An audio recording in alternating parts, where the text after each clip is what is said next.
Hello, Kyle from Off-Road Consulting, and today I have kind of a cool story. So, some of you who may or may not know my backstory, but I've been in the off-road industry for a long time, and I know everybody says that, but I'm going back 25 or so years of doing stuff pretty much full-time. And back in 2001, 2002, somewhere around there, I was talking to a friend of mine at New Venture Gear, and they said they wanted to test out a transfer case for an upcoming Jeep model that is for an off-roading package. Now, this is 2001, 2002, so you can only imagine what it was. So I got the transfer case from them, and it was a 241 OR with a 4-to-1 low that was going to be coming out in the Rubicon models. Now, prior to them coming out, I received the transfer case, and this is one of the early ones. It was a prototype, and I tested it for a year or so, just making sure how well it worked, documented my mileage and off-roading severities and things like that, and gave them updates. Well, over the years, it got passed around different vehicles, and it ended up in a 94 YJ that I built. And I built the YJ in probably 2003, 2004, and I put everything I wanted in a Jeep. And I've built 10 or so Jeeps prior to that, but I wanted one that I could drive on the road real well, and it would be great for off-roading, a multi-purpose. And this is after I had a buggy, after I had multiple vehicles on 38s and all different tire sizes. I wanted one I could drive on the road and still wheel on the weekends. Now, this is 2003, so this is 20 years ago that I built this particular one. And I picked the best of the best stuff that I wanted in it. So I built it with a rear Dana 60, front Dana 44, ARBs front and rear, 35-inch tire, full roll cage, bumpers, winch, what have you. And then I ended up leaving Paragon, and I took about 6 months off from four-wheeling to do some other things. So in the meantime, I sold the Jeep because I didn't need it. Well, it was always the one I wanted back. And today, I went and got the Jeep back. And this is the one that's sitting here on the trailer.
Yeah, and then if we forget to take it off, it's your...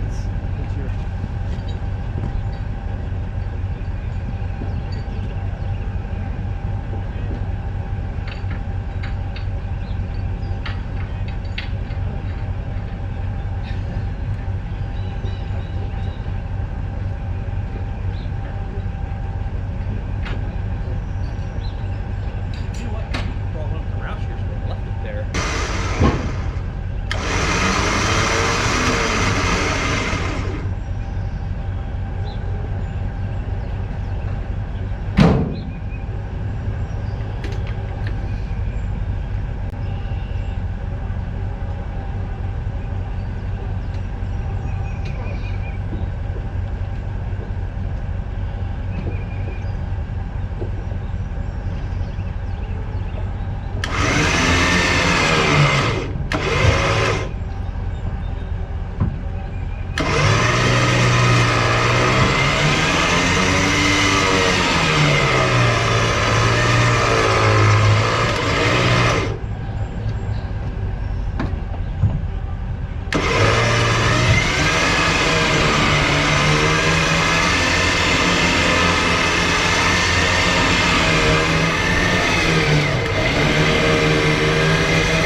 work the wheel.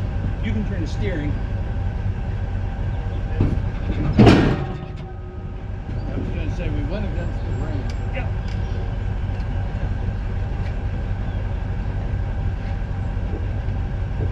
A little more.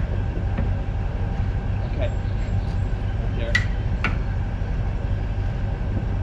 Actually, let's go back a little bit more, just because of that turning.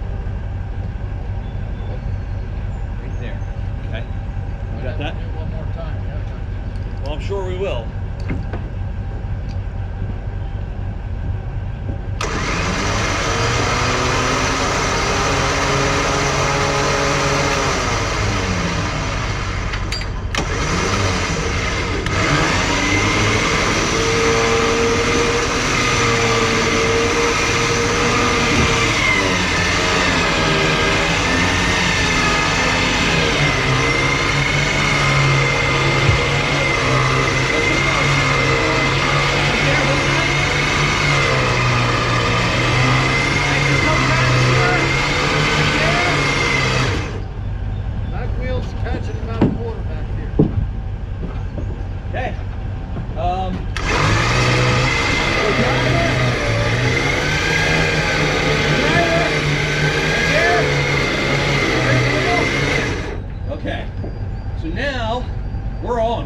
We're good. I just don't want it to roll forward. I'm going to jump on the seat there. Yep, you can.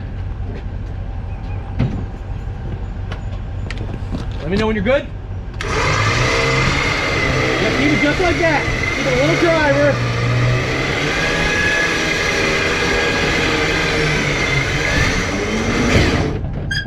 Let it coast forward. Little driver. Yep, little driver. Yep, let it coast forward a little more. Right there, perfect. Okay, put it park. It is on. Now,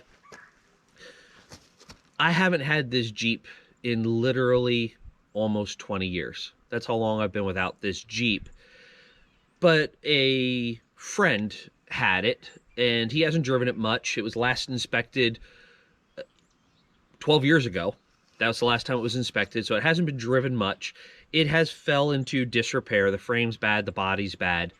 But to give a little history of this Jeep with me, the axles were built by Full Circle, which is friends of mine that no longer have that business, but that was down in Pottstown. They built the axles for me. The winch is my first ever sponsorship. Warren, back in the early 2000s, sponsored me up at Paragon, and they sent me this winch. So that was my first sponsorship there. Stuart Warner sent me a set of gauges to try out. They're in this Jeep. A to Z Fabrication built the front bumper, the rocker guards, and the roll cage. And for those of you that may or may not remember Zach, he passed away a few years ago. So all those parts are from a friend that is no longer with us. So there's a lot in this Jeep that is special to me. And for me to get it back 20 years later, the 20th anniversary year of the Rubicon, and I have the prototype transfer case in this Jeep. So there's just so many cool things about this Jeep. Now, I can't rebuild it. I can't fix it. It's too far gone. And that's sad to say, but the parts are going to live on. I'm probably going to rebuild this rear axle and put it in my current LJ just because. The transfer case is going to go on a shelf just because of the cool history of it. The worn winch, I'm going to fix it up, clean it up, and I don't know what I'm going to do with that yet, but it's going to stay with me. So there's quite a few things I'm going to take out of this that are very special to me and special to my four-wheeling and off-roading history. So I just wanted to share that. I'm going to do a quick walk around and point out some things on it, but I wanted to share that stuff because everybody has that one vehicle they wish they wouldn't have got rid of. This one, it may not necessarily be the vehicle, but the parts together are part of where I am today. So, it is a 94 YJ, 6-cylinder automatic. Now, it has tons of miles on it. It's over 200,000. But that is a worn 9.5 CTI. Now, again, it doesn't look very pretty.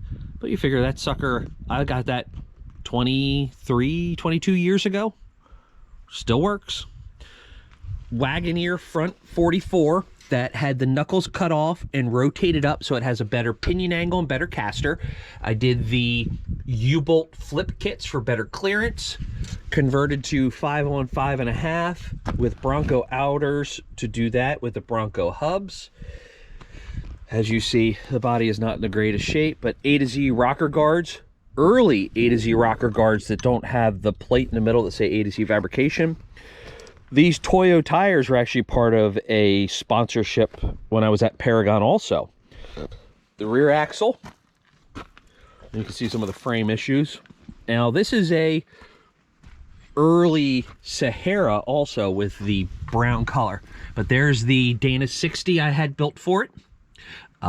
Custom made for this. You can see it's been sitting long enough. There's a wasp nest on it. So that'll all need cleaned up, fixed up, but I will convert that probably for the LJ. Tires are terribly dry rotted, but again, they are 20 some years old. Just seeing if I can find the date code 05 as a date code on them, it looks like.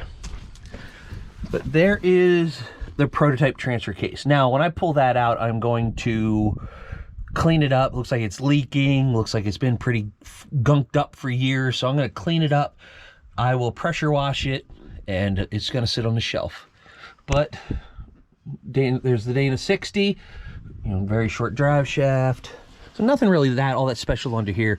The frame, the bolts are through. If you look back here, the frame's completely shot. Then inside, it has that Sahara green seats, Sahara green interior, air conditioning, the full roll cage from A to Z, one of his early style. Still has the A to Z Rock Sports sticker on it.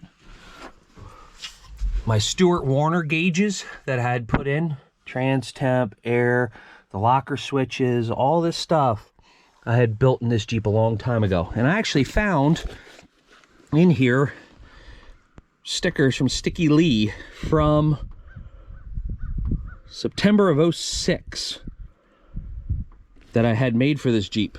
It's part of the stripe package that's on here. It's extra stickers for that. An old address when I lived up in Paragon. But just such a cool piece of my history. It's amazing. But I wanted to share it because not everybody can say they got one of their original vehicles back that they put a lot of heart and soul into building. I have the opportunity to have this, even though it's not going to be with me long because it's in disrepair, but I at least get to reminisce with it and save some of the parts and keep them here.